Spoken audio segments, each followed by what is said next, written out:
we're undergoing a soft coup. And the idea is to create a whole new set of laws and ignore the existing human rights laws and other laws under the pretext of pandemic preparedness and the biosecurity agenda. The WHO is developing through all its nations, but with the WHO Directorate in the United States in charge, a pandemic treaty and amendments to the existing international health regulations that will remove the human rights protections currently embedded in the IHRs, will enforce surveillance, censorship, get rid of freedom of speech, require governments to censor and only push a single narrative. Also, we will be subject, if they can make this work, to vaccines developed in 100 days, which the organization CEPI is planning to do. And one of the people who founded CEPI was Jeremy Farrar, who is now the chief scientist at the WHO, to bring this forward.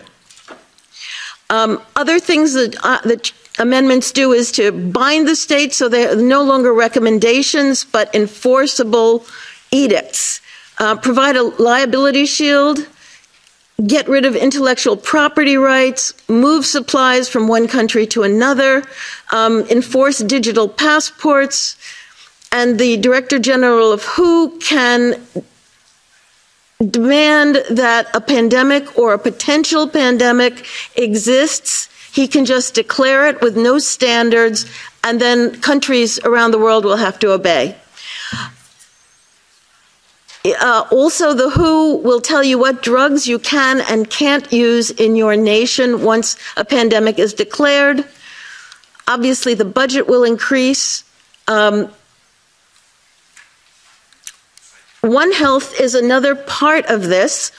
One Health is a concept that was created to enable the WHO, with these documents, to take over jurisdiction of everything in the world by saying that climate change, animals, plants, water systems, ecosystems are all central to health.